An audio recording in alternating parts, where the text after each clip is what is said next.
I ask God, give me the heart of David. Honestly, I'm not patient. The devil getting frustrated. The weed is making me lazy. A generation full of babies. Honestly, I can't take it. There's a little thing that I wanted to say. I thought it was just so funny. I'm talking to Andrew via Twitter, and I go, "Hey man, is there anything you need from the States that I could bring to you? You know, I'm already coming." And he goes, "Airheads," smiley face. Now, mind you, bro, learning about who you are and then you sending me Airheads with a smiley face had me dying, bro. What is it about Airheads that you love so much? Bro, they're just the best candy ever. You were coming to visit me and you asked, and I thought, well, let me, request some childhood happiness. What do we say? Only women and children are happy, right? Yeah. Trying to bring me back. So they don't kill you. You have the crack. How do you feel about other influencers that walk in the footsteps of you, but I feel like miss, or maybe they don't miss? I kind of want to ask you, how do you feel about the Aiden Rosses, Sneeko, Zerka, all of these people that kind of walk in the realm of where you want? Like Neon is one now. How do you feel about these gentlemen? I think they're all different people. I don't pay attention to any of them. I know something about. I don't want to insult anybody. I don't want to talk about anybody negatively. Zerka's a clown. Dude, no. I'm not laughing because of Zerka thing. It just caught me so off guard. Listen, I'm not gonna talk shit about anybody. I'm gonna be very respectful. But fuck that guy. Okay, Zerka. I'm just trying to be honest. I understand your question, but I don't see myself as similar to any of them. I think that. No, I never said you were similar. I think that they're trying to recreate your formula. It's like the Krabby Patty formula. You know how Plankton's sitting around being like, how do they do it? And then they're trying to do it, but it's not really working. Yeah, but they lack substance. They have no lessons to teach. They have no life experience. They are clowns. And when you're a clown, you embarrass yourself for other people's entertainment. I mean, I don't want to... Aiden I know well. Sneeko I know well. Are you close with Aiden?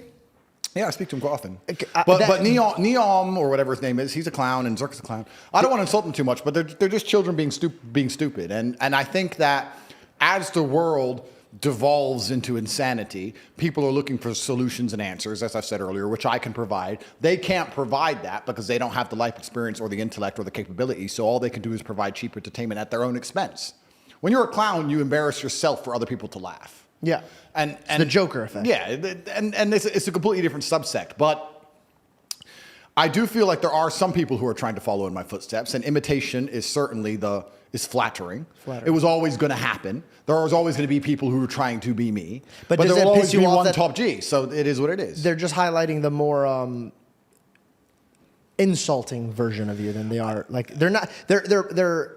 Your method is punch. Here's the knowledge. Yeah. And they're just punching. Yeah. For the clicks. Yeah. And I think there's thousands of people, and there's probably thousands of influencers I've not heard of who are probably trying to do something similar or to copy my formula or say the same kind of things. And yeah, that's probably. Who are you closest with?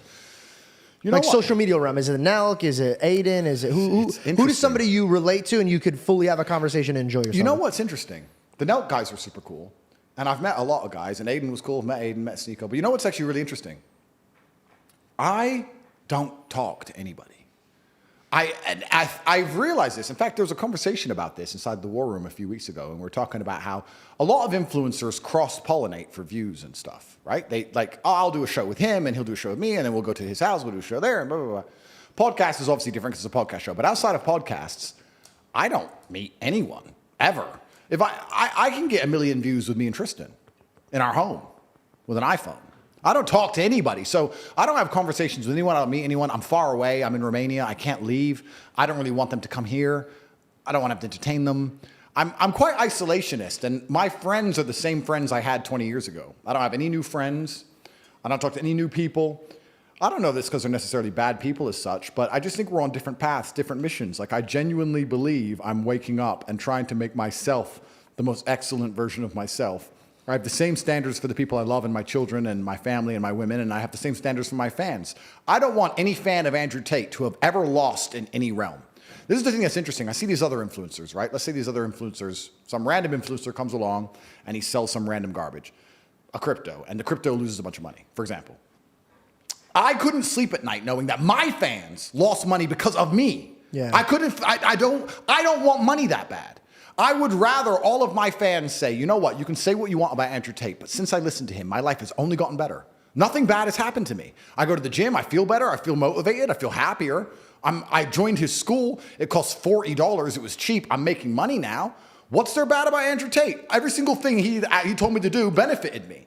And I really think I'm on this path to excellence. And when I see all these other influencers, and I don't want to say names, and I'm not throwing shade, and I'm not trying to start internet beef, because that's what they're going to try and do, to try and get clicks off my name, because they're not relevant without me, and I don't give a fuck about any of them. Just don't name them. All these people, what they're doing is, the way they're acting doesn't inspire anybody to be brilliant. Going in the street and yelling like an idiot, running around with half-naked girls and being entertaining and doing all this garbage they're doing. Nobody looks at that and goes, I want to be a better man. At all. They look at it and they might laugh. Yeah. They might think it's funny. It might get views. Entertaining, no substance. Yeah, it's no substance. And that's why I think my brand is quite unique, because it's very substance-driven. And the reason my brand is so substance-driven is because I've had such a difficult life. I wouldn't be able to tell and teach the things I can unless God's put me through so much shit. I've been through a whole bunch of things so that I can teach and tell the world, look, you can do this way and life will improve. You can be this kind of person and your life will be better. But I think all these other influencers and whatever else they're doing, I think they're largely a part of the problem. I would like to think in other nations and other cultures, and I don't know, but let's look at China, which has an insulated internet. If they have a brain, and I've heard this is true, I don't know if it is, but they make sure that their algorithms, the people who become famous, are musicians and mathematicians and engineers. They don't allow their algorithm to promote the idiots, because they want the youth to be inspired by people who can do math extremely quickly or play the violin. I've heard about at 8th this. grade. Yeah, that makes sense to me. Now, it is the Matrix to a degree. Of course, it is censorship and it's governmental control. Yeah, but we're doing the same thing, but promoting the opposite. We're promoting insanity. So then you go down the rabbit hole. Why? Who? What's the end goal? Why do we want children to wake up, go on their phone and tune into a stream of some geek loser screaming at the top of his voice in public? Who is doing this? Why are we trying to dumb down the population and permanently distract them with absolute garbage? Because I truly believe that is, you talk about God and we talk about faith. To be a disciplined religious person, the word is discipline. It requires discipline. It takes discipline to read the Bible. It's not going to be screaming kids. It's not going to be flashing images. It's not going to be as entertaining as a stream with 30 naked girls. No, you're going to have to sit down, pay attention, read, focus, reflect, try and find the lesson in the parable, get confused, read it again, ask for help. You're going to have to study. That takes discipline. As we're destroying the new generation and removing their ability to focus on anything, removing their ability to be disciplined, you're taking them from God. Most of these children today are so messed up from TikTok, they can't even focus on one page of a book, any book, because all they do is scroll. Have you ever seen someone on TikTok, how fast they change video? Yeah. Their minds are gone. You can't even sit them down and teach them anything. Whose fault is that? Hear me out. Is it the Matrix fault or is it the parents' fault? Well, very interesting. And I do think that parents certainly have a huge part to play. Because before it was the sorry to interrupt you, but before it was this, right? Before it was the phone. We'll say it was the school system. Yeah. There was two types of parents. The one that dropped off the kids, met the parents, met the teachers, met the principal, saw what's going on, put their toe in the water, felt acclimated to leaving their child there. Yep. And another one was like, see you later. Bye. Yeah. Yeah. True. So is this just a different version of where we've been? Is there a matrix or is there just laziness? I don't think there's necessarily a matrix, but then you have to look yourself and ask the question. If a government's going to come along and say to a social media company, your social media product is designed to get people addicted, and as a responsible company, not responsible, competitive company, you're developing your product to be as ruthless as possible, because that's what you're going to do. Yeah. But we don't want you to say X, Y, and Z. You're not allowed to promote racism. You're not allowed to promote hate speech. You're not allowed to promote misogyny. We do want you to promote transgender ideals. And we do want you to promote gender fluidity. We do want you to promote whatever else. And never have a conversation about the fact that maybe we want you to promote discipline and hard work and these other things as opposed to being a clown. Do you Why? think, because they are using these machines to promote garbage. Why don't they use it to promote anything constructive? So check this out. We're in the land of the free. You don't agree with this. Of course not. But let's debate about this. Yeah. Is it free, so free, that it's giving the will to anybody to do what they want, and this is what the mass wants to do with it. First things first, no country on earth is free. Not one. Next, which country has the most people in prison currently? America. Which country has the highest percentage of its population in prison in history? America. Which country has the most laws? I don't know that one. America. So when you talk about the land of the free, what they're actually saying is, we've built a society based on freedom. Of course there is no freedom, because true freedom is anarchy. So I'm not even advocating for it. But that's right? what I'm saying. Do you think it turned that way because of that? No. But here's the psyop. Yeah. Every single country has its own version of their restrictions and rules. When I go to the UAE, I feel very free because I can say anything I want. I don't want to say the things that would land me in jail. If I insulted Islam or insulted the leaders of Dubai in Dubai, I'd go to jail. Yeah. But I don't want to. It doesn't cross my mind. So I speak and feel free. In America, if you go to America and you talk pro-LGBT, pro-agenda, pro-democrat, pro all these things, you think you're in a free country because you're saying all the things you're allowed to say. If you start saying the things you're not allowed to say, you'll learn that it's no more free than Saudi. It's just there's a different set of rules of what you're allowed to say. So what we have, please let me make this point pertinently clear. Your ability to speak freely is directly correlated to your insignificance. When nobody listens to you, you can say what you want. If you get a platform and start talking, you will learn very quickly how you're not allowed to say what you want because people are listening. You're free to talk in an empty room. You're not free to talk to millions of people who are paying attention to you. So what we have now in the West is a society which is only linked and only bound by this false idea of freedom, because we don't no longer believe in a flag. You look at Russia. All Russians respect Russia. They all respect the Russian flag. They respect the Russian identity. You can be Christian, you can be Muslim, but we are Russians. And when they're attacked externally, they unify as a Russian people. America doesn't have that. Half America hates the flag. They've turned the colors against each other. They've turned the religions against each other. They've turned the political parties against each other. Nothing unifies. When a house is divided, it falls. Yeah, house is divided, it falls. Nothing unifies America besides the illusion of freedom. So, when you have the most controlled nation on earth with the most laws and the most people in jail, and the only thing that's preventing absolute anarchy and unifying the people is the illusion of freedom, how do you do that? What you do is you make sure that nobody's free to do anything important, like speak about important issues, but you allow people to be free to do dumb shit. So you allow them to be as free as they want to chop their dick off, change their name, change their pronouns, and be clowns. So then you could say, well, we're a free nation. Look how stupid this idiot gets to act. And you sit and say, well, I don't want to do that. I want to talk about the educational system, and I have a large podcast, and everyone's listening to me. Delete him. Ban him. Whoa. First Amendment. No, ban him. Oh, he's still talking. Oh, there's demonstrations. Jail. Well, I thought we were in a free country. Oh, you are free. You can chop your dick off. But I don't want to do that. So the whole thing is a scam. And only the Western countries even promote this idea of freedom. And it's a scam freedom, as I've just described, whereas other nations don't do that. Saudi Arabia will not say, we are a free country. They will say, we are God-fearing. We're an Islamic country. We don't care about freedom. We care about worshiping God and living true to God. Now, I actually, as a person, like the rules I understand. Even if I were to play a game I don't particularly like, right? Even if I was in a situation, even if I don't like the rules of life. Let's say you made me move to some random country, Kuala Lumpur. I don't know the rules of Kuala Lumpur. But I have to move there. I don't even know what that is. Yeah. But I have to move there, and you give me the set of rules, and I read them. I'll respect that. What I don't respect is going to a country and reading the rules. First Amendment, freedom. I'm like, oh, cool. And then they get you. It's a mirage. It's a mirage. So at least in other nations, you know the rules. You wouldn't go to Moscow walking around with a fuck Putin t-shirt. No. No, what? See, you know the rules. Yeah. So that's the biggest illusion that's going on. So when you're talking about we have so much freedom, absolutely and utterly not, sir. I'll disagree with you on that point. There's no freedom at all. In fact, there's less freedom than there is in other places, and you don't even know what you're free to do anymore. Depending, you can riot if you're BLM, but if you're the Republicans and you riot, ooh, jail. Well, I thought we could peacefully demonstrate. I thought we could demonstrate. I thought we could protest. It's a democratic country, right? No, you can't protest anymore. There's protests in France. They're all getting locked up. It's all a mirage. It's all garbage. What is now unifying the West? Because we don't even have God anymore. And this is one of the things that's interesting when you talk about Christian versus Islam. Ironic how everything started coming about when we did take God out of it. Completely. But now we have Christian nations. And they don't feel Christian to me.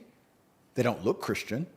I mean, I could walk around with a "fuck Jesus" t-shirt in a Christian nation. I wouldn't do the same thing with in an Islamic nation with the Islamic prophet. You know, I respect. I wouldn't do it with an Islamic prophet in a Christian nation. You're still toast. Yeah. So they won't put up with it. They won't put up with it. So that's the thing that's so interesting when you start to analyze people who are atheistic and go, "God's stupid. You don't need God." They're not even smart enough to look at the big picture and realize without God, there's nothing. Yeah. You have nothing but anarchy and chaos. And I tell you, when 10 armed men turn up at your house and start raping your wife and putting a gun to your head, you'll wish God was there. You'll be praying then, Mr. Atheist, Mr. fucking tough guy. Then you'll start talking about God. And it could have been prevented in the first place if society was preserved, if there weren't dickhead atheists like you talking godlessly. That's what these clowns don't even understand. Without God, there's nothing. It's all a joke. It's perfect that you say that because every man knows God when he's at his lowest place. Oh, they were praying on that submarine. Woo! They got the candles out. They had the little picture of Jesus. It's like, who's got a picture of Jesus? Well, Anyone got a picture of Jesus? Ah, shit. Oh my God, that was so. You catch me with the left, bro. You catch me sometimes. They were praying, sir. Yeah, I forgot. Here it is. That was great. I think this is the thing that people don't understand. And mind you, this is just me for reflecting. Tell me I'm wrong. Yep. I want you to tell me if I'm wrong. Yep. I believe every man, woman, baby, child, anybody, we're all designed to worship. Yep. All of them. Yep. Now you could say, I don't believe in God. Buddy, that's your faith. Yep. You don't believe in God. That's your faith. Yep. So you worship it. You don't worship a God, but you worship yourself. Yep. And I think that's why they feel the weight of the world on them because God's like, all right, you don't want me to have it in my hands? Have it in yours. Yeah, good luck. Yeah, and it comes crumbling down. And then you start realizing that even your family could get evil. Yep. And then you could get evil. And your loved one could get evil. But then when you have boundaries and restrictions and rules, and here's the best part. I think wisdom truly starts and finishes with the fear of God. Absolutely. Same way if you have the fear of your father. You respect your father, right? Absolutely. You fear of disappointing your father. Absolutely. No, and it's so important what you've just said because it's so profound and people at home need to understand it. All humans are meant to worship, and this is true. The godless, atheistic, left-wing psychos worship the pride flag and abortion. Watch them. Look at them. They worship it. They go, they turn up, they scream its name, they try and promote it, they worship it. Or you have famous men who will worship fame. Or worship their girlfriend, worship their wife. If you believe in God, you're not going to worship your wife. You're going to respect your wife. You're going to do your very best to do good by her. But you worship God. You're not going to allow a woman to trounce all over you. You're like, no, sorry, we live godless. We live within certain boundaries within this house, and we're a religious household, and you're not going to do that. Otherwise, we're not going to be together anymore. This is how it works. We're a religious household. Yep. But everybody worships something. Yeah. By talking about being an atheist, you think you're just showing the world how smart you are and that nothing's above you, but it's absolutely not really the opposite. Now you're showing that dumb shit's above you. You're worshiping fame. You're worshiping clicks, likes, money, some other person, some human. It's garbage. It's crazy to me that I talk about OnlyFans girls and no disrespect to them. And the reason why I have no disrespect to them is because I believe that I was blessed with a home that teaches me about making decisions for my future. Yeah. And I can't point my finger at a female or a man who's making decisions that they didn't have loved ones to tell them like, hey, don't just plan for right now. We got to plan for your future. Yep. Everything starts in the home. Yep.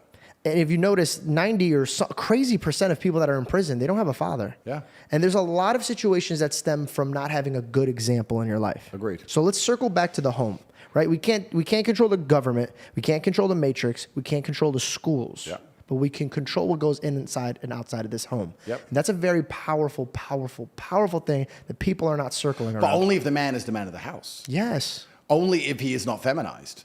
Only if the Matrix has not empowered the woman to the point where she thinks she's too good to listen to the man she's supposed to be with. Hey guys, just a reminder that the merch is out for a few more days, so if you haven't got a chance to go to theheartofdavid.co, go ahead and click the link in my description, or you could shop on YouTube. Thank you guys so much, and I hope you guys enjoy the rest of the podcast. What is the foundation of a strong house? Well, it's got to be the man. Okay. And but it's the family unit. Men and women are different, and they're supposed to work together and do different roles to come together and combine and become the most powerful force. If you destroy the roles, if they no longer combine, if they no longer fit together, everything's broken, which is what's happened in the West now. I actually find it fascinating. And that's why I'm called a misogynist, by the way. I'm called a misogynist for saying there should be a man of the house. Because they're mistaking leadership with higher value. They're mistaking leadership with detriment, and they're mistaking leadership with oppression. And it's such a psyop that they're doing, because they're coming along and saying to women, any man who says he's responsible for you and tries to guide you is oppressing you.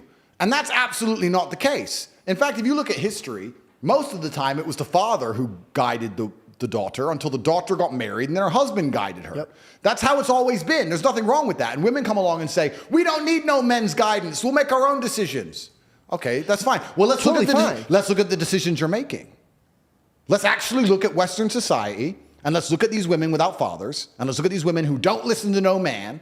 What decisions are they making? Are they good for them? Are they good for society? Are they good for anybody? I said something that got me in a lot of trouble a long time ago, and I'm going to say it again. I said, please. I'm not good at learning my lessons. What did I say about driving until you hit the tree? What did I say? Okay, go ahead. I said the world would be a much better place if women had to walk around with their body counts on their foreheads. Oh, I remember. You got smoked for this. Everyone lost their minds, but not because they're like, he's a misogynist, because they're too stupid to extrapolate.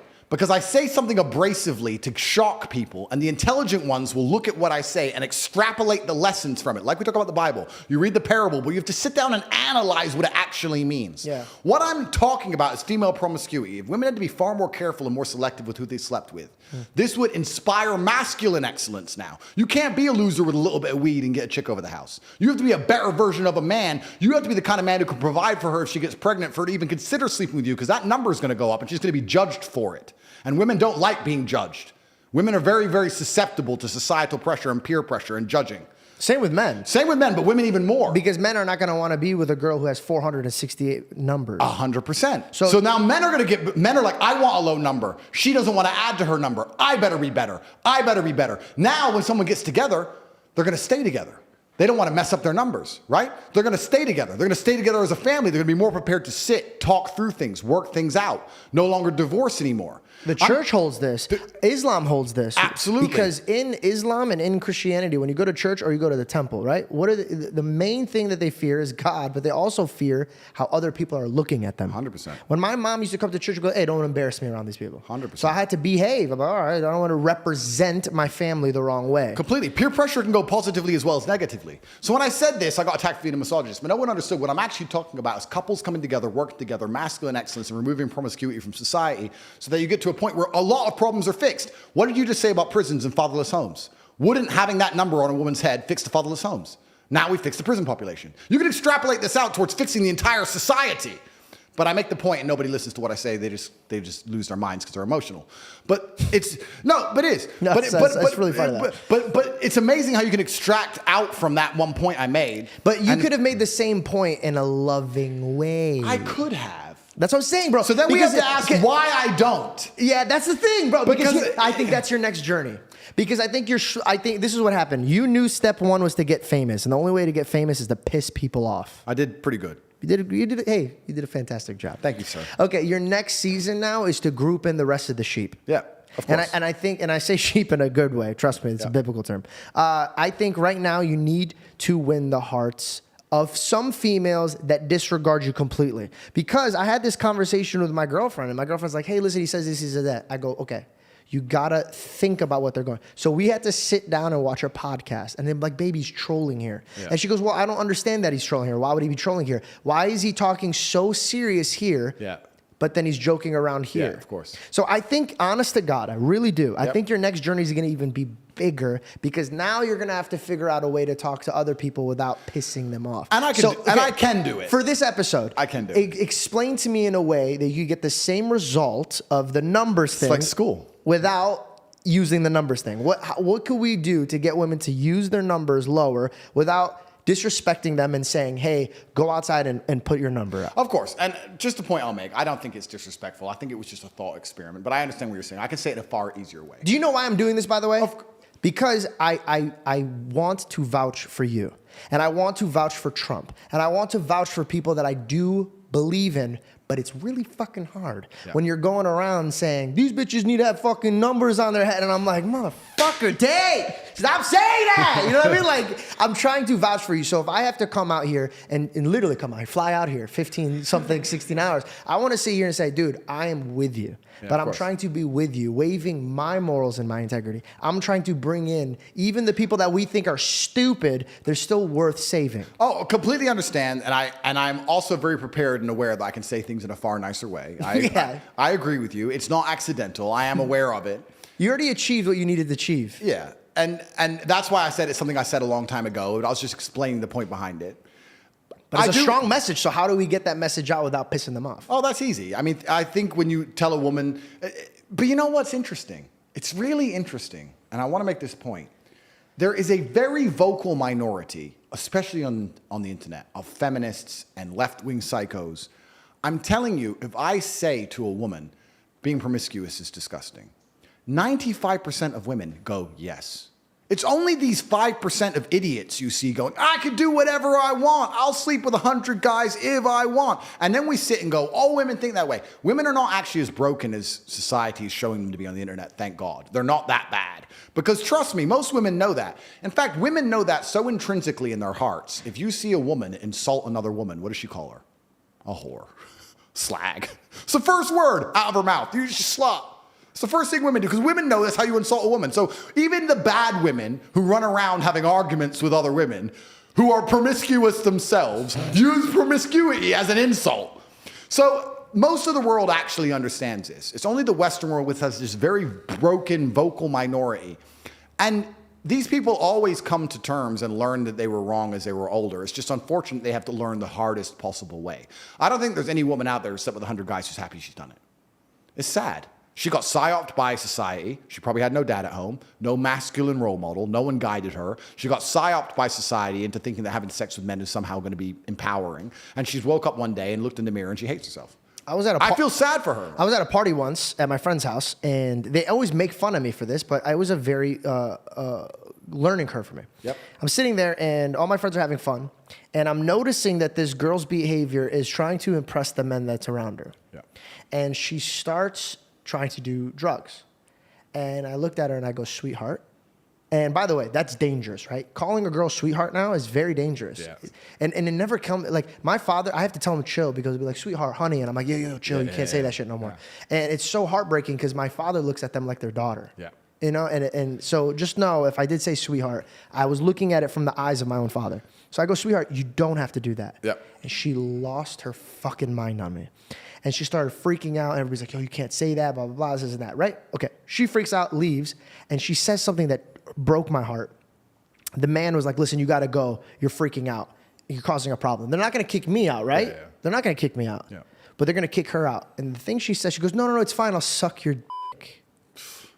So right there, I realized that she was put in positions to realize that that's her way out. Yep. That's her value she can offer. Broke me. Okay. The next day, I asked the gentleman, I go, hey, man, what happened to that girl? He goes, dude, I'm going to be honest with you. I haven't heard from her, and I'm trying to hear from her. I'm freaking out. So my heart drops. I go, hey, if that girl killed herself, I'm going to really, it's going to take me a lot to get out of that. Yep. Because I'm going to know that weight was on me. Of course. And then I start going back. Should I have pulled her aside? Should I have done this and that? Finds out she put herself in rehab. It took one person to question what she was doing for her to question what she was doing. If you feel like somebody you love or your neighbor is doing something that you know in your heart, hey, man, like you don't need to be doing that. We've been put in positions to be like, don't be that guy. But be that guy. Because you have no idea how catastrophic her life could go off on if you just asked her one fucking question. That's right. Hey, man, what are you doing? You don't need to do that. Peer pressure can work positively also. That's why I circled back to that. And it's actually very interesting because when somebody knows you're right and they know they have a problem or they know they've been wrong, they usually react with anger. That's why she got so angry. Because she knew you were right. She was defensive. She was defensive. I realized that the worst Women parts do of that me, the most. I do that the most. And by the way, I'm a very feminine guy. I know that. I grew up with like a sister. I had a lot of girls around me. During COVID, I was locked up with 6 girls. I thought that was the coolest thing in the world. Turns out, so sensitive afterwards. Everything was hurting my feelings. Everything. You are who you hang out with, bro. You know how many times I'd be like, how dare you? And then I was like, all right, I need to chill the fuck out. You know what I mean? Like I always wanted to conversate about shit. Like, how do you fucking feel about like? And like, I realized maybe his feelings don't matter, and I need to move the fuck on. But I found that really funny. Okay, so we circle back to the leader of the house. Okay, what else is the foundation of a good home? How can a man who doesn't have a father, who's made mistakes, who hears your voices, now you move the anger, can now properly understand the language of love, that you're coming from a loving place. He understands. What's his first step? Well, I believe in actionables. In fact, actionables is probably the word I type the most on my phone. Actionable? Yeah. Maybe if I press A, actionable comes up. Because when someone tells me anything, my answer is actionable. So if they come along and they say, Andrew, the Matrix is attacking you. They're deciding they're going to print a new story saying you've done X, Y, Z, and you're going to be accused of X, Y, Z, da-da-da. I don't like, oh my God, that's terrible. Why would they do that? Da-da. Pointless. Completely actionable. What do we do about it? What can we do about it? If nothing can be done, then let's just put it in the this is going to happen bank and let's consider it for future moves and let's stop talking about it. If something can be done, what can be done? Who's going to do it? How long is it going to take? All I care about is actionables. So when I talk to people at home and I have all these young guys, I get thousands of emails a day, thousands of DMs a day. People go to my website, CobraTate.com, they message the live chat all day, every day looking for help. How do I sit and try and explain the very nuanced and complicated subjects of life and masculinity to 16-year-olds who I've never met in a nation that might be completely different to mine geographically, politically, and socially? And I believe you do that by giving them actionables, giving them things you can do. So I sit here and I say, and when I preach the things I preach, I want people to understand why I've chosen them. I don't think anyone's life will get worse if they train hard and get stronger. I don't see how your life can detriment from that. Maybe you could find some extreme scenario, but as a general rule to everybody, go gym, you're a weakling, go get strong. Yes. I think that's a good general point. Same thing So with... first is to fix your temple. First point, absolutely. The first point is to improve your body. That's the first thing you can do. So when you're asking me, the man who has no father and he wants to live a good, righteous life inside of his home, I don't know all of his background. I don't know his capabilities. I don't know his mental state. I don't know where he lives. I don't know anything. But I know that if he gets stronger, he'll stand a better chance of doing it. Because you also learn mental discipline by doing that, which is also a good thing to learn. When I teach people saying, listen, you need to go become as rich as possible, the reason I'm doing that is not just so that you make money, which is the time and energy of other people. It's also all the lessons you'll learn along the way. You're going to learn how to manage people, manage staff, manage stress. You're going to learn how to talk confidently and go to meetings. You're going to learn how to be organized and on time. You're going to learn how to be punctual. You'll learn a bunch of things if you learn how to make money. So I say you need to go get as much money as possible and become as strong as possible. Because I believe if you do those two things and start to succeed in them, you can extrapolate and take all of the lessons from those two things and apply it to anything, including a relationship. It takes discipline for a relationship. It takes commitment for a relationship. It takes People get lazy when they get in a relationship. Absolutely. So if you're a disciplined person who always goes to the gym, if you're good at managing stress and controlling your temper from high pressure business meetings, both of those things will apply to your relationship and make you better at running a household. 100%. So that's why I teach the two things I core teach. In fact, I teach 3 things, but I teach... Well, even the body, just to circle back, you have muscles. I can see that. Did you ever feel pain from growing those muscles? Absolutely, yeah, it hurts. So that's also a factor of it, and I agree with you. I think a lot of people that feel like that once they take themselves from I feel like shit to like, oh, I feel fucking great, they realize they could put that energy other places. Yeah. So I agree with you. Yep. And the third thing I teach, which I think is extremely important and lacking in the world today, is brotherhood. I think that men have always kept men accountable. You just talked about living in a house with 6 women and how it changed you. Imagine you lived with 6 warriors. Destroyed me. Imagine you lived with 6 men who were training for UFC fights. Imagine the men... Dude, no, so this happened. I swear to you this happened. I told God, I go, God, I reflected. This is a problem. Randomly, one of my friends from Chicago, this motherfucker is deep in the ghetto of Chicago. Yeah. So when I mean a man, like you look at, he's 6'5", you look at him the wrong way, he'll eat you. Yeah. The energy he has is, I'm going to get it done. My word's my word. Yeah. And I'm going to be at the gym at this time. I'm going to be there, blah, blah, blah. Okay. He came in the gym. Guess what? I can't miss gym no more. That's right. Why? What the fuck's wrong with you? That's right. I was up at 6. You slept until 12. You can't go to the fucking gym. And now I'm sitting here being like, yeah, he's fucking right. I probably should be in the gym. Yeah. So it does push me. Yeah. You know what we need? We need I love when I play. I'm sorry, I'm losing the word. Yeah. But when competitiveness. Yep. I love being competitive. Absolutely. I love being competitive. Masculine accountability. And you know what else is with men? Because men are different than women. You talked about how you lived with women. They were all talking about feelings, etc. You know what's a fantastic motivator for men? Shame. I'm telling you now, it works. Shame. If I'm around my house and someone was getting fat and all of us were to go, you're a fat fuck. What are you eating that for? I guarantee they'd train. Shame works with men.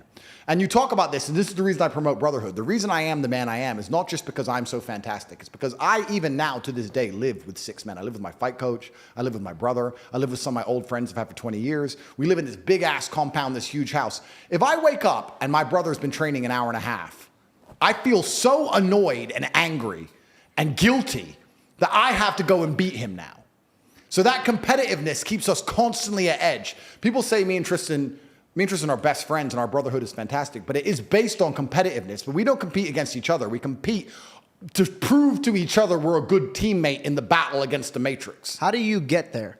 Because I've seen a lot of men get torn up by that. Yeah. So how do you get to a healthy way where we're competitive, but it's not going to destroy our relationship? Well, you have to understand that there's enough outside enemies. You have to put your ego aside and say, look, there's enough people who already want me dead. We're the same blood. Can't we at least unite against all the people who want me dead? I want you. I'm in competition with you, Tristan. I want to beat you to prove to you I'm a fantastic teammate to you, as opposed to I want to beat you because I don't like you. And it's a different mentality. And we'll sit there, and my brother and I are in constant, endless competition, but it keeps us sharp. So masculine competition is super important, which is why it's the third thing I teach, which is brotherhood. You are the sum of the 5 people you spend the most time with. If you find some guys who have their game right, your game's going to get straight. It's as simple as that. And I think if you take any man on the planet in any situation, in any scenario, and you tell him to become as strong as possible because of all the lessons he's going to learn, become as rich as possible because of all the lessons he's going to learn, plus obviously being strong and rich are benefits, plus find a network of brotherhood of men who are accountable to themselves and by extension accountable to you. If you're accountable to yourself as a man, you're also accountable for your friends. I don't want loser friends. I don't want dickhead friends. If I had a guy I really liked and he started being a dickhead, I'd try very hard to fix him. And if I couldn't fix him, I wouldn't be his friend anymore. I'd say, stop that. We don't do that. Why are you doing that? What are you crying about again? Why are you acting that way? Come on, let's go train. I don't want to train. But we always train. Come on, let's go. And then after a while, I'd be like, he doesn't train anymore. Get him out. Bye. Go get eaten by wolves. That's the unfortunate reality of the world, because I'm the sum of the 5 people I spend the most time with. I don't want to wake up one day feeling terrible and going, but he's missing the day and I might miss the day. His poison will get in my brain. I have to resist it. So if you get a brotherhood, masculine brotherhood, and you're accountable for yourself and for them, you're going to be able to do nearly anything. I've conquered the whole world with those 3 things. All I do is train as hard as possible, try and make as much money as possible, and I have men around me doing the same thing. You train every day? Every single day, 7 days a week. You don't give yourself a rest? 0. I don't believe in rest. Explain that. I rest when I'm asleep. I rest when I'm sleeping. Okay, you explained it. Thank Yeah, you. there you go. That was so fucking quick. I didn't even like. He's sharp, dude. He knew what he was saying. What up, you clean ass gentlemen? This video is sponsored by Manscaped. Now, I actually love this brand because I use it every day, and my friends always bug me for this product. But let's unveil the Lawnmower 5.0 Ultra. This is the 5th generation trimmer. Features 2 next-gen skin-safe blade heads. A standard one for you taking a little off the top, and a new foil blade to go smooth wherever your heart desires. We also have a dual LED spotlight to provide contrast on multiple skin tones, 3 length setting combs, and oh, did I forget to mention that this trimmer is waterproof too. Also inside of this package features the Weed Whacker 2.0 ear and nose hair trimmer, crop preserver ball deodorant, crop soothing toner, and 2 free gifts. The Weed Whacker 2.0 also features the skin safe technology that helps prevent nicks, snacks, tugs in those delicate holes. Get 20% off plus free shipping when you use my code George at manscaped.com. That is 20% off plus free shipping with my code George at manscaped.com. I promise you've never seen a ball trimmer look like a spaceship. Get yours today from our folks at Manscaped. I'm asleep. And there's going to be some dork who's going to watch this, some nerd who's going to sit there and say, your muscles grow when you rest. Da, da, da. I train because I don't want to train. I don't train because I care about getting the biggest possible muscles. I'm on 0 steroids. I'm on 0 drugs. I don't take protein. I don't take creatine, nothing. I eat steak and Airheads and smoke cigars. But I train every day because I don't want to, because it hurts. I train to teach myself a lesson, to punish myself. Because if I wake up and the first thing I have to do is 2 hours of exercise I don't want to do, by the time it's done, I don't feel happy. I'm proud of myself. Thank God that's over. Do you wake up finished early it. or no? Not really. I wake up, I 9, 10. I stay awake till like 3 or 4. I don't sleep that much. Because I sleep very late. Yeah. I'm gonna be vulnerable. I'm gonna give you my problems and see like just beat me to death with them and figure out Ready? a way out. All right, Yeah. let me sit up straight. Okay. I took on accountability, right, for those other things that I was dealing with. Made me gain weight, depressed, couldn't. I had a problem saying no, and I had a problem walking away from people that I love. Yep. Handled that. Right now, there's this thing on my table. It's called marijuana. Okay. I'm addicted. I have an addictive personality, but I use it to my advantage because if I'm addicted to something and nobody else can tell, I've never had a problem with it because I've never had something that was bad for me. Because everything that I've ever wanted was good for me, and that's good to carry me through those days that I don't want to do it because I'm addicted to it. So I'm just like hammering it out. Marijuana for me is my break because my brain just goes off. So at night I like to unwind and smoke a little bit. I'm scared that it took over my life where I can't even, like if I go one day without it, I have gone a few days without it because I can't even smoke here. And it doesn't affect me anymore that way. But my dad said this, he goes, you have a problem with moderation. Should I just give it up completely, marijuana completely, just go through the bitch of it, get rid of it, or should I teach myself moderation with it? Well, then because I also don't have any, like, I don't drink. I don't go to clubs. I never even liked going to clubs when I was single. It just doesn't entertain me. I don't have like an outlet. I don't even smoke cigars, but I'm opening up a cigar lounge with my dad in Arizona. Shout out 24th Street, a cigar lounge. That's actually pretty cool. But I don't even fucking smoke. I did it to honor my dad. It's me and my dad's thing. Okay, smoking's the only thing where I can hang back and just fucking chill, dude. Should I feel guilty about this? Should I get rid of it? How do you feel about it? It's an interesting question, but then you have to analyze what you're doing it for, because even the reason you just described to me would put me off doing it, because we're obviously different people, but you said it stops your brain working at 1,000 miles an hour. That's a gift. Why would you want to turn your brain off? Think of all the thoughts you haven't had. Think of all the things you haven't done that you could have done. Why do you want to relax and chill so badly? Why don't you want your brain working at optimum efficiency all the time? Why don't you read the dictionary? Learn another language. Why don't you start another business? Why do you want to chill? That's the first thing. You don't chill, dude? Never. So that's the first thing you have to do is analyze. First thing you analyze is... You don't chill before bed? Never. What do you do before bed? I'm working to the second I fall asleep. No shot. No, I'm like one of those toddlers who falls asleep halfway through. I don't think, oh, it's late, I better sleep. No, if I'm awake, I'm awake until I'm like, I really can't stay awake, and then I'll fall asleep. And a cigar doesn't affect you that way. No, I can smoke to the second I go to bed, and I'm just instantly out. I mean, I don't smoke cigars. I actually smoke cigars because nicotine is good for your testosterone level, and I do not take steroids. That's why I smoke. Nicotine's good for your testosterone? Correct. That's why I smoke a lot of cigars. So I smoke a lot of cigars and do a lot of cardio so that my lungs are fine. Why don't you do steroids? I don't do steroids because I've never done them in my entire life. I was drug tested throughout my whole career, and I'm now 36, and I don't do them, and my testosterone level is still huge. It's still very high. It's at that absolute upper limit of the natural So you just gauge. don't need it? So I don't need it. But if you needed it, would you be pro for it or not? I mean, maybe if I get old, which is testosterone replacement therapy, but I've never taken drugs, and I don't like people who take steroids, and I'll tell you why. It annoys me because I look like a much bigger monster if everyone else wasn't on steroids. It'd be cooler. It pisses me off. I've done it the hard way, and they're all just juicing. So I don't take steroids. But you've never smoked weed? No, never tried a drug in my life. And is that because you're scared of it because you have an addictive personality, or like is it because you? If I try cocaine and I don't like it, I'll regret trying it. If I try cocaine and I do like it, I'll start doing cocaine and I'll regret trying it. Damn. So why? My man reflected on that. So why do cocaine? So never tried cocaine. I've never tried weed. Never tried a pill. Never tried ecstasy. Never taken a steroid. I've never tried anything besides nothing. I'm drinking alcohol and I smoke cigars. That's it.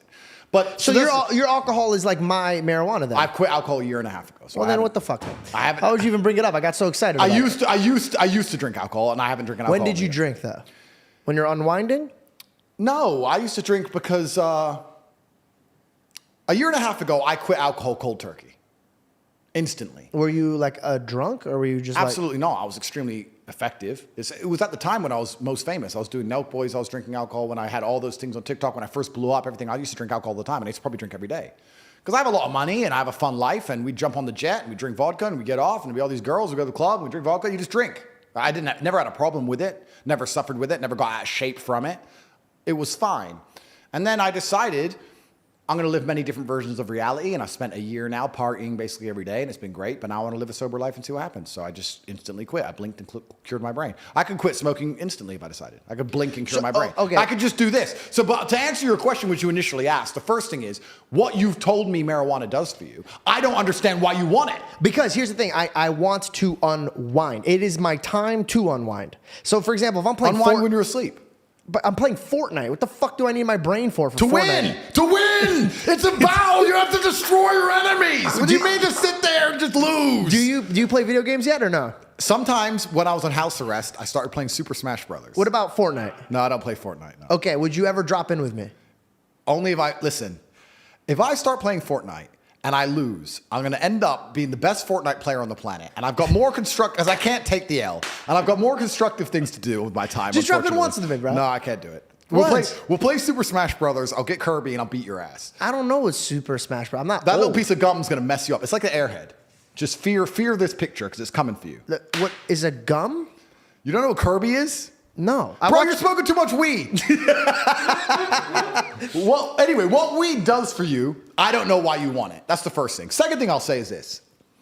I don't know whether you should quit or not. I appreciate you being honest. I don't. But the fact that you struggle to understand whether you could or not, I believe is a problem. So for me, right, should I quit cigars? Well, I don't think so. Maybe I should, maybe I shouldn't, whatever. But I know I could without a single drop of hesitancy. I could instantly quit. So you should know. I forgot to mention one important thing. Sure. When I was in high school, never touched it because I was trying to get to where I was. Yeah. High school, I'm in college. I don't know how you like this. What do you mean, bro? I'm so glad I don't like it because it's not fuck that Brando. Oh God, it's so much like a Taste, flavor, brilliance, sure. excitement, I want this out of my mouth. E numbers. College, I never had the party theme. I never did none of that shit.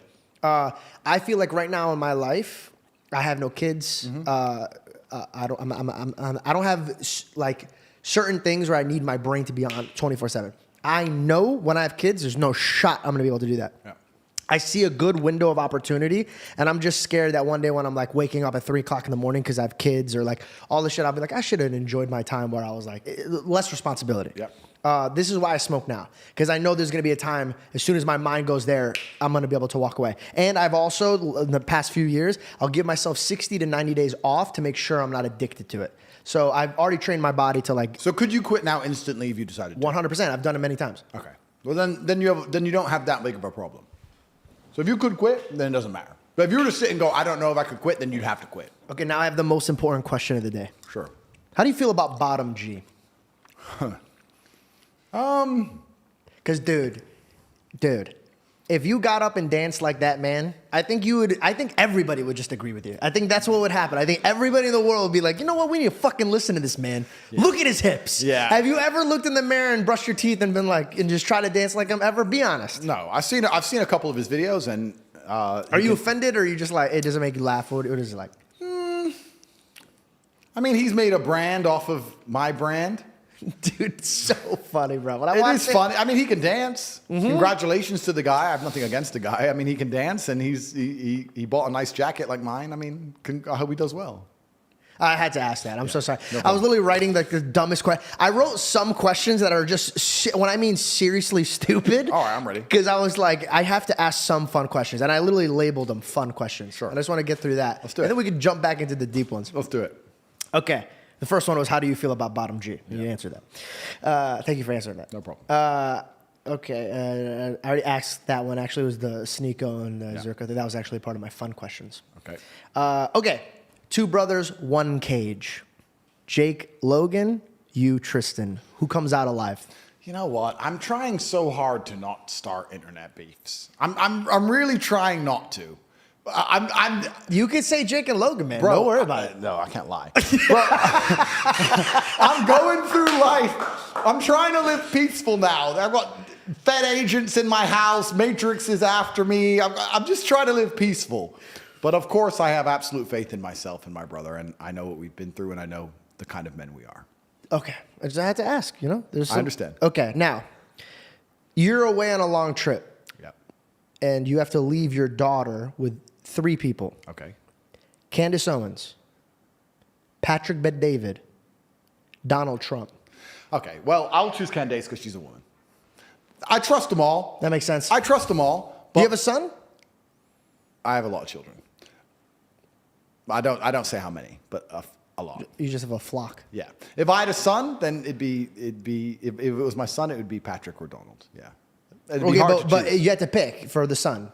Then I'd pick Patrick because I think Patrick also has young sons, and it'd be good. I think it's good He's a competition. great father, bro. Yeah, and it'd be good for them all to be together and like wrestling and fighting and Dude, boxing. Fuck, man, he's mastered being a dad. Yeah. After our podcast, I went to his house, had dinner with him and his father. Bro, I'm not for him and his family. Bro, I was like mesmerized, and I was so eager to have that life, dude. He has a great life, bro. No, there's nothing better in life than children.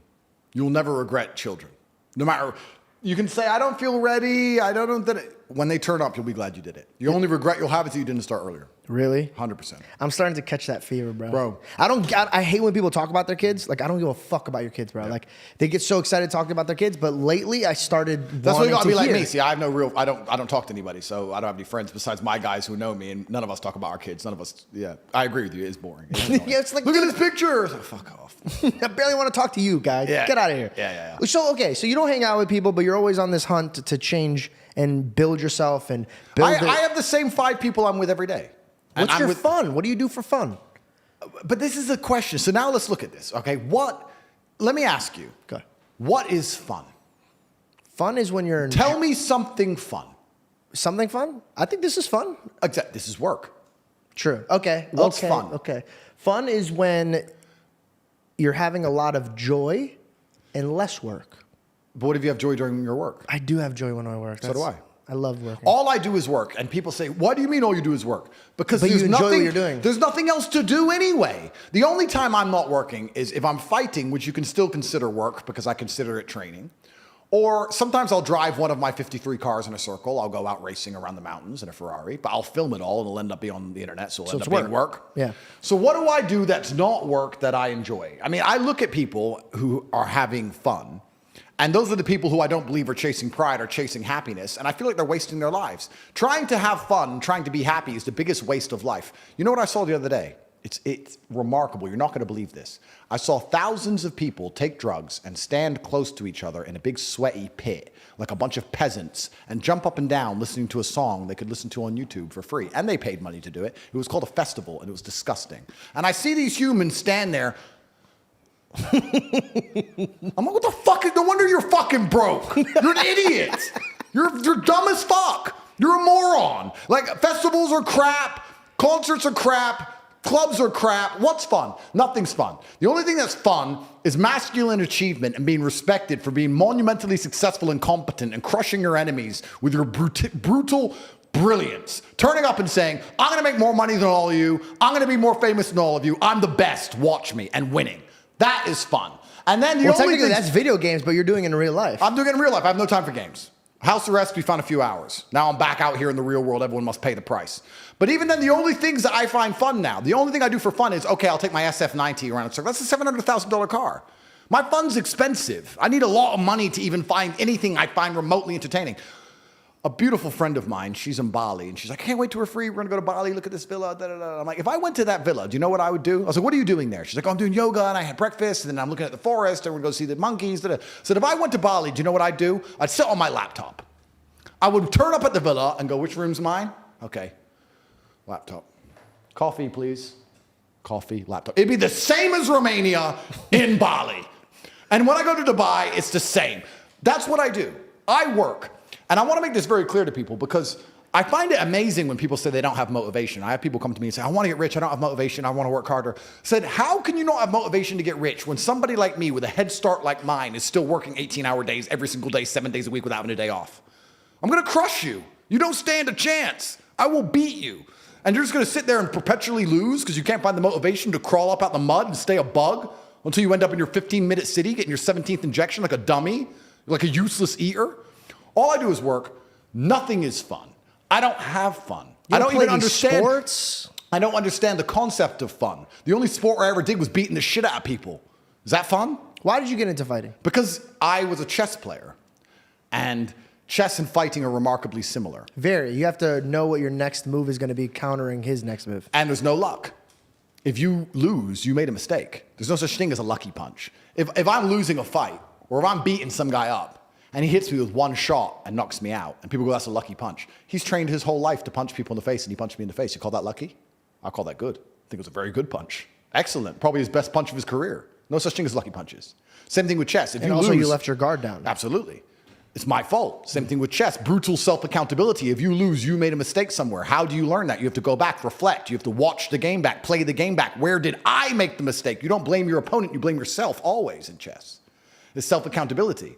So when I stopped playing professional chess, I decided to move over to fighting because they're very similar. It's one-on-one. It's not a team sport.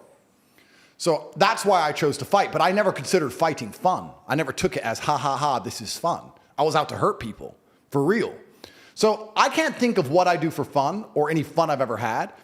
I am, of course, human. I love sitting around with my boys and laughing. I don't think there's any higher experience for men than sitting around with your boys having a laugh and having a joke. I think that's as good as life gets. You can have $1 billion like me, or you can be at the bottom. But if you're with 5 people you truly love, your guys, and you've been with them and you trust them, and you're smoking a cigar or not, and you're sitting around telling stories and everyone's laughing, that's as good as life gets. It really is. At the top of the bottom. On jet or On the jet or homeless. in the trenches. It doesn't matter what, yeah. On the jet, all you do is that. And, Yeah. and at the bottom, all you do is that. So that's as good as life gets anyway. So I'll consider that fun. I mean, I guess I do like road trips. I like to drive around Europe from Spain to France to Italy. And get Are you allowed to do that now? Not now. Last summer, we got a bunch of Ferraris together, 10 Ferraris, and we raced all across Europe, and that was fun. But we filmed it all, so it still kind of worked. But yeah, I don't even... But you put yourself in a position where all your fun could be work. Of course. But my point is, I don't understand or I don't fathom the concept of fun. I don't wake up and think, what can I do for fun? I don't wake up and think, what is fun? I want fun. That never crosses my mind. I wake up and think, I have things to do. And if I don't have things to do, I'll find things to do. You can always do more work. There's no such thing as no work to do. After this podcast is done, you can release it. And you can make X amounts of clips. That's going to be done. And then you could watch it back and you could analyze every word you've ever said and you could find a way to say it differently. You could look at a dictionary and find new words and you could learn them and you can memorize them all. Then you could sit down and you could rehearse it and use those words and sentences to make sure you pronounce them correctly and you don't make any mistakes. Then you could always do more work from the same thing. The work is never ending. The money is never ending. So you have to find joy in your work. You have to find purpose at least. I don't know if I even find joy in my work because I'm stressed and annoyed. I'm furious all the time. What do you mean we've made $1.3 million today? It's a joke. Flip the computer. But it's you have to conquer the earth. Why? Let's talk about this. Why did Genghis Khan wake up and think, you know what? What can I do for fun? Well, I can play this instrument. That shit. Play the instrument for me. Diddle-dee-dee-dee. Boring. Okay, let me fuck this girl. Fucked her. Let me fuck her. Oh, kid number 84. Boring. What's there to do? You know what? You know what, guys? Let's all get our horses and let's just ride over there and whatever we find, let's just take it. Why? Because it's the instinct to conquer. It's inside of a man. It's been dumbed down by the Matrix. They try and numb you. They numb you with entertainment. They try and put you in the festival crowd. They numb you with shit food. They numb you with depression, all this other garbage. But truthfully, if you're a man, you look in the mirror, what will make me happy? My empire will make me happy. That's why Alexander the Great did what he did, and Julius Caesar did what he did, and Genghis Khan did what he did. They didn't have Google Maps. They didn't know where they were going. They just said, no, we've decided we're going to go take shit from other people and show we're the best. And that's what we're doing now, the successful men at least, in a financial sense. Why am I making money? I have nothing to buy. There's nothing to buy. I have it all. I have 4 Kernan's eggs, a Rimac, a Bugatti, 53 other cars, 40 properties. There's nothing to buy. I'm just taking it from other people. I'm winning the game. I'm conquering. And that's what I think truly is going to give you purpose in life. It's just conquest. Men have always been this way. That's why war was even happening in the first place. The Mongols raided Vienna. How long does it take to ride from Ulaanbaatar, Mongolia, on a horse to Vienna, Austria, across all of Siberia? And they were still mad enough and bored enough to go, nah, we need that city over there. That's the masculine essence, and it's been numbed down inside of people. Do you think they were ever considering fun at any point during this conquest? Because I don't think they were. Well, do you think they were just trying to dominate others? I don't think it's about trying to dominate. I think that inside of every single man, there's a God-given. I think that the entire world was built by this God-given drive to conquer. And to conquer doesn't always mean dominate others. You can conquer the sky by building a skyscraper. You can conquer by building roads. You can conquer by construction, not only by destruction. You conquer by turning up to a new territory and having a beautiful family and creating children. I think that's inside of every single man. I think it's been dumbed down by the Matrix, but I'm uninterested in fun. I don't understand the concept of fun. Fun is for women and children. All the women around me have fun. Last night, I went to a restaurant. My brother and I, 3 or 4 friends, maybe 25 of the most beautiful women you've ever seen in your life. We sit down at this table, all this fancy food comes, all these bottles of champagne come, everyone comes, the girls are laughing, drinking, everyone's having fun. Never at any point during the entire experience did I have any fun. I sat down on my phone, checked how much money I had, again, did some work, replied to important people, spoke to my fight coach about training and important things, spoke to the war room about important things in conquest, spoke to my legal team. Everyone around me is having fun. I'm getting things done. Looks like I'm having fun. But never did I ever for a second feel fun. And I didn't want to. I didn't try and join in the fun. I didn't try and go, yeah. No. I pay for it all. You all have fun. I'm going to do this. And I say this. I say this all the time to the people I care about. Your life is fun and my life is stress, but you are mine. That's how it works. You're my woman, so you're allowed to have fun. And my life is going to stay stress, but you are mine. I have my fun via proxy by making sure everybody I love have fun. I don't want any fun. So you have fun in providing. I provide fun, but I don't have any fun. I don't even have fun in providing fun. It's just my obligation. Everyone around me has fun. I'm working.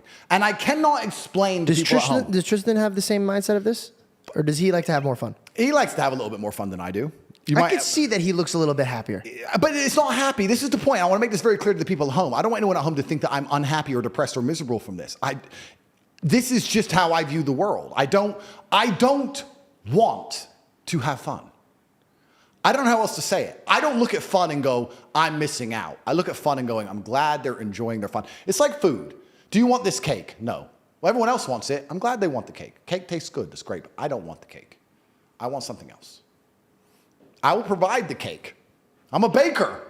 I can give you cake, but I don't want any.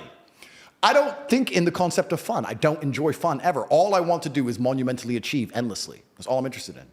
So we went to your past. We figured out why you were built like this.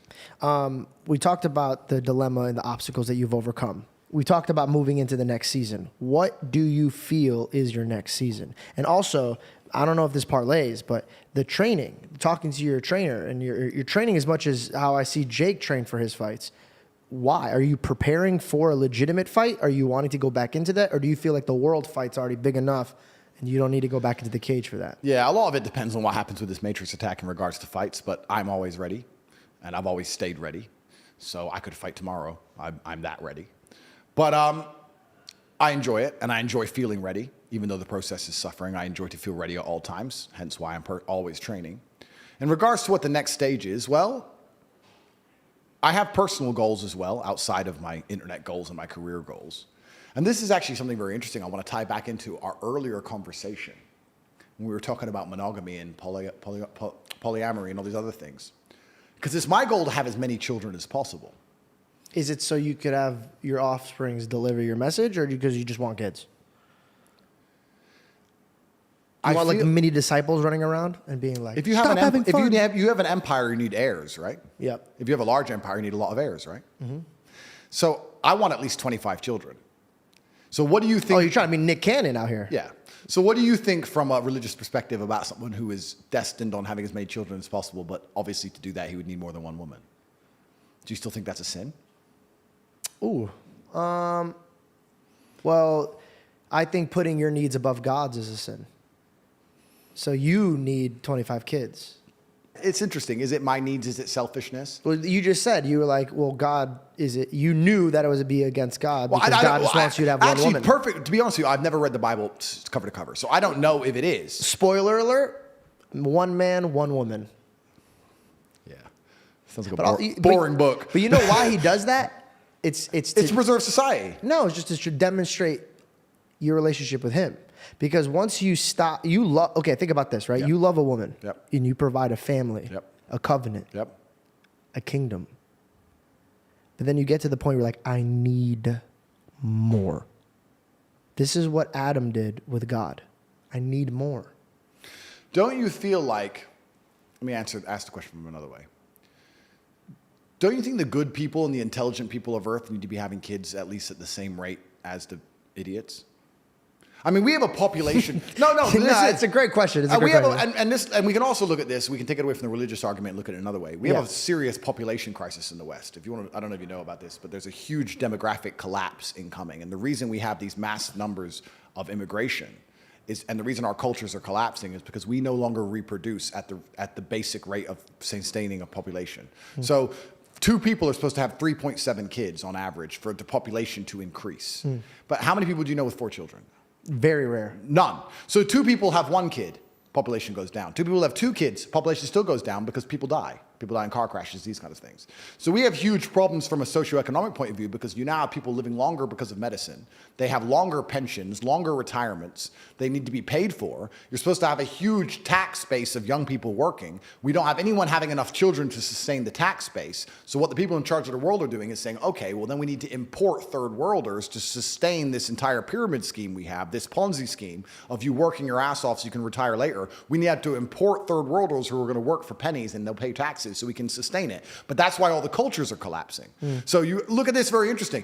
A Christian country is now being invaded by Muslims and third worlders, and you're losing your Christian identity because you don't have enough children to sustain the population. Yeah. Because you're only allowed 1 woman. Got it. So this is I have an interesting answer. point. I have an answer. Whereas a Muslim man can have 4 wives and 16 kids. And just pump them out. And they can survive and protect their identity and their culture and their religion. So it's actually very interesting. And before I let you answer, only one country solved this, Hungary. Hungary is a Christian nation, and Viktor Orban is one of the smartest world leaders on the planet. He abolished income tax for any family that has more than 4 children. And he's fixed the population crisis, and the population is increasing because people are getting married and having kids. Hungary's fixed it. No other nation has fixed it because you can't even afford to have 4 or 5 children because they're decimating you and destroying the currency, and they're just doing all this matrix propaganda on purpose anyway. So, besides Hungary, every other Western nation is now importing the Islamic world to sustain itself because Christian nations can't reproduce. So it's interesting what you said. I agree with what you said, but it's also the death throes of Christianity. Christianity is about to be decimated because of that. Because what do you have without people? You want my answer? Yeah. Okay. First, would you like more coffee? Yeah, I'll have 2 more coffees, please. Can we get 2 more coffees? Thank you. You want some more coffee? Sure. Reed? Sure. Please, give my men coffee. Okay, my answer is this. Never in the day of age did we ever have the power to talk to a mass group of people since the internet. Yep. So ironically, we're running into this problem of less of our people, Yep. but we also have the gift of reaching out to more people. Correct. So another household could have 5 kids, but who's to say that I can't encourage them to have my morals and standpoints? Absolutely. You could So I don't need to procreate. I need to provide and educate. That's a very interesting point of view. But then you also, this brings us into the Islam versus Christianity argument. And I want to make it very clear to the world that I am not anti-Christian in any way. Most of my family is Christian. My brother is Christian. For a long time when I first... Tristan's Christian? Yeah, he's Christian. Cool. He's happy and he has fun. Yeah, that's right. Perhaps that's why. When I first stopped being atheistic, I diverted to Christianity because it was all I knew. Because I was raised Christian. I went to church as a kid. It's all I knew. But you're talking about the fact that, yeah, people can come into the nation, but if they become Christians once they arrive, then the Christian faith survives. Yeah. But I think that for that to happen, there would have to be some form of power gap or power vacuum, and it's not atheists which are arriving, and it's going to be very difficult to convince them out of Islam into Christianity, and I'll tell you why. I am not an Islamic scholar, and I don't consider myself knowledgeable on Islam. I'm new to the religion. I'm only a year in, and I'm studying as best I can, but there's a lot of people who know more than me. But from my understanding and my practices, Islam is very rigid. And it's strict, and you know what's right and you know what's wrong. And it provides solutions and answers in a very strict, non-ambiguous way. And I feel like if you live a difficult life, like we talked about earlier about why my fan base is so galvanized and why they believe in me, because I offer rigid solutions to problems. And if you come from a difficult place or you raised in a difficult country or a war zone, you're going to look for that rigidity. I don't think the softness of Christianity, and I don't say that as an insult, I just state that as a matter of fact, will be appealing to people who have come from war zones. I just don't, I think it's going to be very difficult to convert them to Christianity. And we're seeing now in the Western world, huge proportions of Christian countries are now just becoming Islamic strongholds, and they can't be penetrated or changed. And okay, but you're making it seem like a lot of people that worship Islam, they're very, very strict with their policies. There's a lot that and by the way, let me speak positively about Islam so people don't confuse my nature. We're friends here, by the way, everyone. We're on the same, I Don't agree. speak for me. I'm just kidding. No. Heathen. No, I really, really, really, really, really respect Islam for one reason, the way they stand up for their God. Absolutely. And I actually take notes from them. Yep. So I don't want anybody, in fact, my God is their prophet. Yep. So we do see a lot of eye to eye. We just don't see the final destination of who God is. Correct. But I definitely respect anybody in their faith. And I think I'd rather you have faith in a God than you have no faith in God at all. Agreed. So we're on the same playing field. Yeah. Okay. But to say that Christians have values and they don't follow them, and Islam does, it's not true. I have many friends. For example, you're Islamic now, but you drink and you smoke. No, I don't drink. Not anymore. But there's a lot that I have friends with that do. Yeah. So the theory of them not following their rules that's just a man. I don't think that's a religion. I think every man falls short. Yeah. I think this is the truth. I think an Islamic man that stands in front of me sins against God. And I think a Christian man sins against God. Oh yeah, we're not perfect in any regard. Yeah. But let's tie back to something I said earlier. We're not perfect in any regard. And it's all down to how you once again measure the success of a religion. We talked earlier about measuring the success of a business and life being about money. Numbers, right? But why is numbers account when it comes to faith? I think it should be your faith. That's it. It should be your faith. But faith is very intangible and hard to measure. So I'm just using my limited human brain. Let's just try and measure the success of a religion. Well, the fastest growing religion is Islam. It's not the biggest. It's the fastest growing. Yeah. I think if you were to look at the insanity of the West, I think Islam opposes it hardest in regards to the pure insanity that is being inflicted upon and bestowed upon children in the West. I think Islam I want to say opposes it something, a hardest. compliment for them. What I do appreciate is that they don't let you cross bounds, right? So, for example, when they were making a mockery of my Lord and Savior, I didn't see Christians trying to tear down these movies, and I didn't see Christians trying to, hey, that's not okay, or blah, blah, blah, right? Islamic people were like, you're not talking about our prophet like that. Correct. So I find that very beautiful, and I understand that they hold their values. But let me ask you a question. Yeah. Do you not find that appealing? Very. Do you not find it appealing to be part of a religion where you get to stand up for what you really believe in and say, no, you can't say that. No, you won't do that. No, not to us. Yeah. I think they have beautiful qualities that I should learn from. Yep. But You that don't doesn't find mean I have to appealing? worship their God. I mean, people often ask why I reverted to Islam, and I heard someone say something that you see life and you see other people as you see yourself. So if you're a thief, you think everyone's a thief. You're worried about everyone stealing from you because you would steal in their position. That's how you view the world. It's how cheaters view. That's how cheaters view the world. That's right. And then I was sitting thinking, well, maybe, and of course, this just came from my mind. I said, well, maybe you see a religion how you see yourself. Like, I see myself as somebody who is feared, nobody would want to mock. I see myself as somebody with strict standards and discipline. I see myself as somebody who stands up for what he believes in and doesn't care if he's assaulted and attacked for it. Maybe that's why it was so appealing to me. And then I'd sit and I'd study it and I'd read and I'd realize how close it actually is to Christianity. We believe in so many of the same things. And I don't want to get in trouble here because I am not an Islamic scholar in any way, but I've had even other people say to me, some Christians who I spoke to who started to read the Quran, they're like, it's just condensed. It's like stronger. Yeah. And I think that's what the appeal of it is to me. And I also like having hard yeses and nos. And I believe that if you have a religion where you just accept everything, then you believe in nothing. There has to be a line. In life, there has to be a line that you won't let someone cross. And with God, there should be the same. And my only concern with Christianity, and I argued this with my brother at length, is if God will really, truly forgive anything, then then if he'll truly forgive you doing the most heinous acts you can possibly think of, and you repeatedly do them, and you won't learn your lesson, and you'll do them over and over again, and even Christians themselves won't ostracize you, is that too far? Is that too much freedom? Like you asked earlier. I love this. So this is beautiful. It's actually in my notes. I was going to circle this with it. Let me just give me a second to make sure I word this properly. Absolutely. Let's circle to forgiveness. Yeah. How many times should you forgive a man? Well, that's a really good question because we are sinners and we make endless mistakes. And the prophet that you see as Jesus, do you know what he talks about forgiveness as? Tell me. Peter asks him, how many times should you forgive a man? And he says 7 times 77. And then he also describes the way judgment day comes. And he goes, you will be measured by the measurement that you gave others. So the way you looked at your brothers and sisters, that man wronged you. But you said, you're dead to me. Your debt, I don't even want it. Yeah. That's how you'll be measured. Yeah. But here, let me circle back. Repentance isn't doing the same sin over and over and enjoying it and asking for forgiveness. That's why God doesn't judge your actions, like I said. He judges the reflection of your heart. Yeah. So if I sinned against you, there's 2 types of men. Andrew, dude, listen, I'm a police. Andrew, I messed up, dude. Like, I'm so sorry that I did this, dude. I didn't mean it. This is what happened. And you could see the stress in his eyes from him hurting you.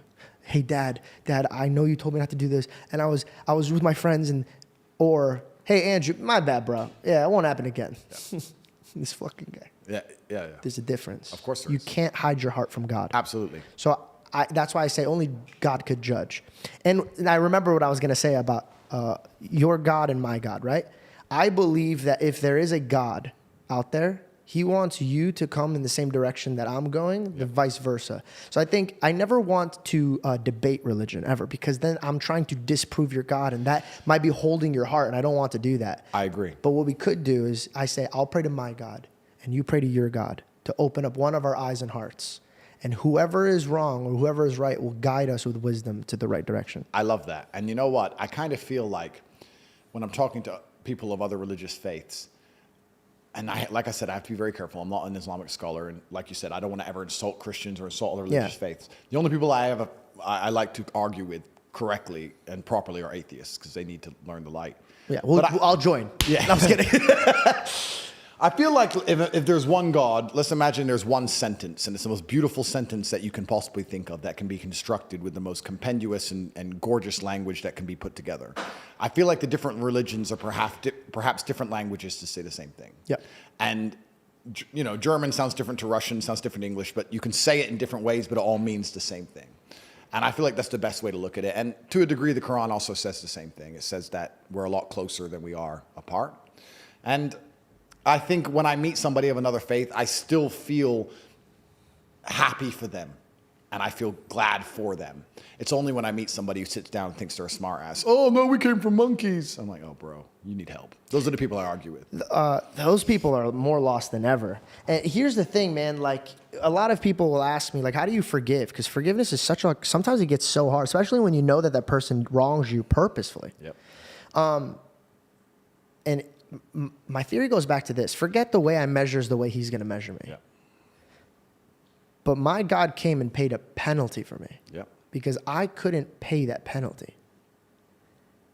How can I look at another man knowing that every time I come on my knees and I say, God, like, provide me shelter, provide me safety, provide me this, and he always comes through for me. And then I wrong him. And by the way, this is the worst part. I walk into sin willingly, man. You think that I feel good having sex with my girlfriend? I do. That's besides the point. I had to say I do, because I do. Yeah. I felt like I was gonna lie. And she's watching. I do have. I have great time having sex, but afterwards, it haunts me because we're not married. Yeah. Okay, that was a bad example. Let me take that out, because But you know what? No, that's true, because I walk into that, right? I walk into sin. That was my choice. I walked into it. Yeah. But God knows my heart. He knows what I'm dealing with. He knows my steps. Yeah. He hovers me because I ask him to go before me. So he's making the path for me. Now, people, when they see me talk about God, they make it seem like I'm so holier than thou and I don't make mistakes. No, the beautiful part is I am an endless bucket of mistakes. We all are. But how gracious is God to be like, I get it, man. Yeah. And I think the way we get out of sin and the blessings that are given to us, like you are blessed, but do you know why you were blessed? Because you were given the privilege of wisdom. Yeah. There's another top G somewhere else. Same body, same brain, same everything. Yeah. But he didn't have that wisdom, and wisdom was given to you. Proverbs in the Bible was a king, and he could have asked anything from God. And he goes, I just want wisdom. How does God give wisdom to you? How does he give wisdom to me? First, you got to seek and you shall find. Knock and the door shall be open, right? So it's like, what are you asking for? For example, when I asked God to be in this meeting, right? I don't go, hey, God, please make sure I have a great podcast and I kill it and I get views. Nah, I go, God, hey, let me stir up a conversation that wakes up somebody's heart. But for me to do that, I need to be prepared. Yeah. So prepare me to be a man that could talk against a man who's very diligent with his tongue. Yeah. I wasn't prepared for this. God made me prepared for this. So when I ask God for things, I don't get lazy with my prayers. I don't go, hey, God, make me a rich, famous man. Nah, how do you get there? If God was sitting at this table and we're going to try to conquer this world in a healthy way, how are we going to do it? We got to ask for steps. First, I need a good team.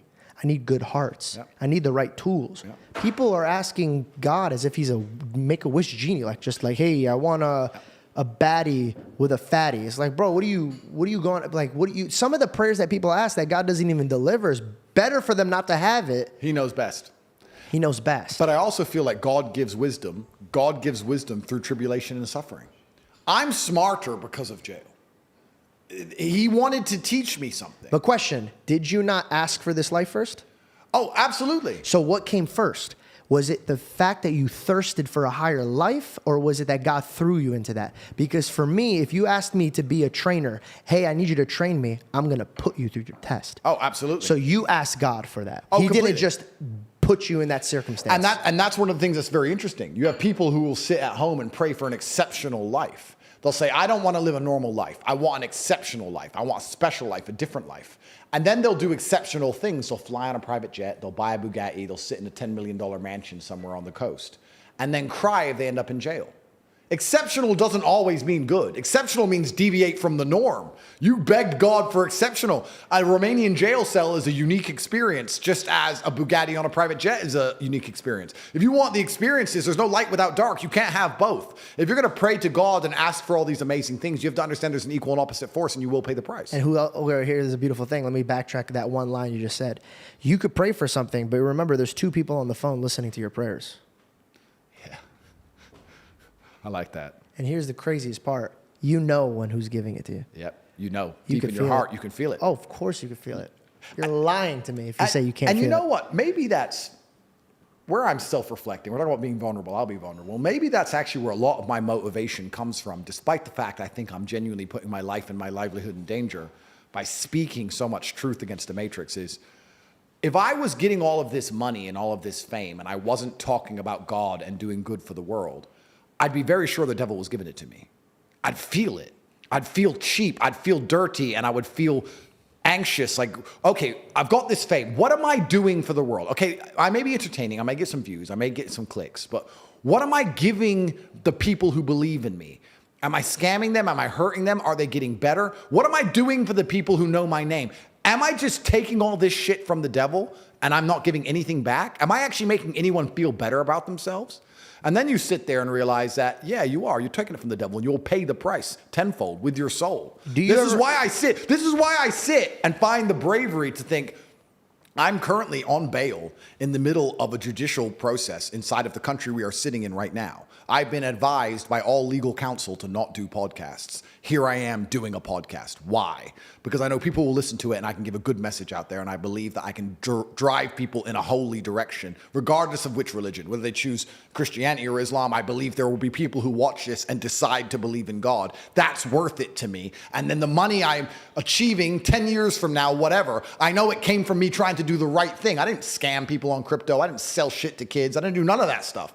That is from the devil, and you will pay the price for that. You can't, there's no light without dark. You can't just go through life robbing banks and think you're going to get away with it. I got a parable for you that's in the Bible, and I think this kind of relates to you a little bit. But before I say that, can I, and be honest with me, do you feel like in your heart that if you did not do that for God, or if you did not do it, you feel like it's going to be taken away from you? Yes. There's a parable in the Bible, And I'm going to rephrase it. So I want people to go read it because I'm going to most likely not do it justice. But I'm going to speak in a way that people can understand. We'll say a king comes up to 3 servants. He goes, I'm going to give you 4 pieces of gold. Or no, crops. We'll say crops, right? 4 crops for you, 2 crops for you, 1 crop for you. Go, plant your fields. The one with 4 goes, awesome. Look what God gave me. Boom, boom, boom. And he made it like so much. The second one who had 2, he goes, wow, he gave me 2. Boom, boom, boom, boom, boom. And I did it. Okay. The one who has 1 goes, oh man, I don't want to mess up with the one thing that he gave me. I'm going to give the other guys like 4 and then 3. And then I'm going to mess this up. Okay, you know what I'm going to do? I'm going to hide it. I'm going to hide it. And then when God comes back, I'm like, hey man, I didn't lose it. Look, I have it right here. You know what God did? He cursed him. He said, give it to me. And he gave it to the one who could multiply it. Because at the end, he thought that all of the glory was because of him. But he should have known that if it did well, it was going to be for God, so there was no failing. You have to go out and know that everything was given to you, and it's a privilege to be in the chair that you're in. Absolutely. To have that voice that you have that could tune into so many of these kids' ears, Yep. There's a responsibility that you're holding. I truly think the next journey that you're going to have is a spiritual one. Yeah. I think it is. Oh, and you're completely right. And when you asked me the question that I said yes to, the reason I said yes is if God gave me this platform and then I acted a coward and I was afraid to talk because of the Matrix or because they came for me or because I'll lose my money or because they'll lock me up, I would pay for that cowardice. You give it to the one who's not a coward. You give it to the man who's not a coward, which might be the reason they gave it to me in the first place. Because I was the one who was standing up fighting against all this shit earlier on. Just the one who did it. I was the one who went nuts. And I think that's why you were boasted in pride, because at the moment he's like, I'm not going to remove that from him just yet. Yeah. Because that's what's fueling him. Yeah. Regardless, I need him to do that job. Yeah. Apostle Paul, he killed people. He was killing Christians. He just destroys this Christian that was a disciple in front of him. And that Christian was like, this is so predictable. Look at you guys. He goes, you guys have done this on and on and on. And then God took Paul and made him one of the greatest disciples. This is an ongoing thing that people don't understand. It's usually the people that God, the humans would be like, God would never use that guy. And then there's like, oh, use that guy. When Jesus was born, the first thing they ask is, from where? That's their first question. Yeah. From the ghetto? What good comes from that place? Why the kings of kings is coming from there? Don't believe it. Yeah. Are kings coming in on a donkey? I don't believe it. Yeah. I know you don't talk to people. I know that after you're done with a podcast, you kind of go on and do what you need to do. But I would love to stay in contact because I feel like we could sharpen each other. I think so too. I think it would be very interesting, certainly. I think, to be honest, I would love to extend the conversation, but sometimes when I feel like it's ready to go, it's ready to go. We have part 2 already lined up, so it'll happen some point in the future. Thank you so much for being here, man. Anytime, I really, bro. and truly, because like this is putting my show on a different map, and I think you know that too. Yeah. And I really appreciate your time. Thanks for coming, friend. Who knew I would make it this far? They hated, they never believe me. Yeah, I would never drop the ball. I know I make it look easy. Yeah.